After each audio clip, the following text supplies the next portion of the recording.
Senator Murkomen.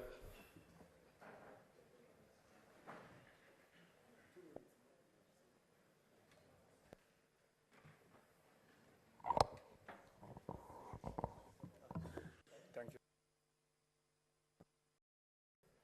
Oh, okay. Thank you, Mr. Speaker. Mr. Speaker, I know there will be an opportunity for us to say much thereafter when we resume back as a Senate. But I want to take this opportunity to congratulate you and the Deputy Speaker, Honorable Kaduri, for being elected as the Speaker and the Deputy Speaker respectively. Mr. Speaker, this is a very momentous time in our history. For the first time, the Republic of Kenya has produced a Speaker of Parliament who comes from Coast Region. And Mr. Speaker, for the first time, we have an opportunity to demonstrate that the entire country, through the leadership of Kenya Kwanza team, has a face of Kenya, and a proper face of Kenya. I am a very proud member of Kenya Kwanza team on this side, Mr. Speaker, and speaking for the side that I belong to. I am among a team of senators here with Kinyua, with Delekwe, Senator Chiriot, that, Mr. Speaker, were taunted for so many days in the last parliament for almost 3 years. Every time a vote was taken here, and Cherargei is here also, we were always reminded that, where are your numbers? I am so happy, Mr. Speaker, that our numbers have counted today. I am also very happy, Mr. Speaker, that we have a new dawn in this republic with a new president, President William Samoei Ruto. And I'm really amazed I'm using the word president, because it was not feasible in the eyes of men a few months ago. President William Samoei Ruto is a deep believer on matters devolution. Mr. Speaker, we've had a fight for a long time, supremacy battle for 10 years between this chamber and the lower house, Mr. Speaker. But with your election, and I believe the election of your brother in the other house, I don't want to preempt, I believe with sitting down with a president who believes in devolution and the Senate, we will end this supremacy battle.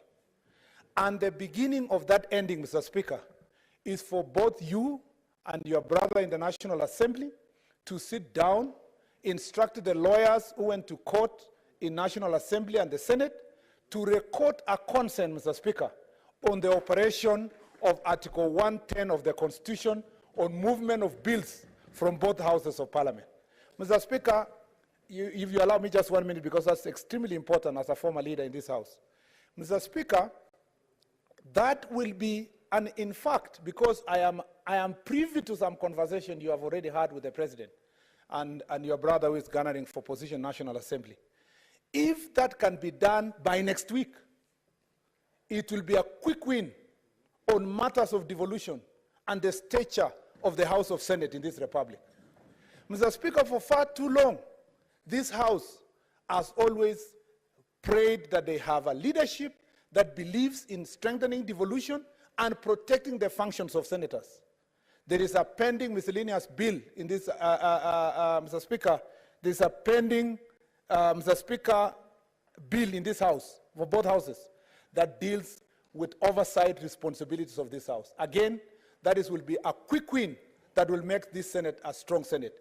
If these things can be achieved in the next 2-3 weeks, we will have achieved, Mr. Speaker, something far much more than what we achieved in the last 10 years. Because the last 10 years have been years of fighting, Mr. Speaker, for the strength and supremacies and the strengthening of this House. I believe through you and with the Kenya Kwanza team and the leadership of President William Ruto, this House will bring back honor and will be a house of honor. The last thing, Mr. Speaker, 98% of the time in this House, both houses, we do things bipartisan.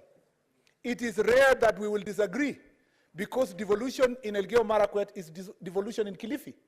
And I believe that through your leadership and your negotiating skills, both as a lawyer and as a person who has led county for 10 years, you will lead this House to demonstrate nationalism and patriotism, Mr. Speaker, and to make sure that all the time we use consensus to agree on the things we are going to do in this House. You are the best choice There is no accident.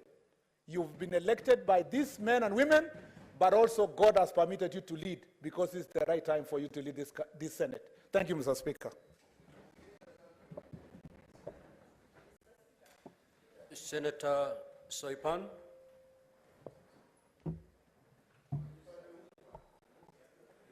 Thank you, Mr. Speaker.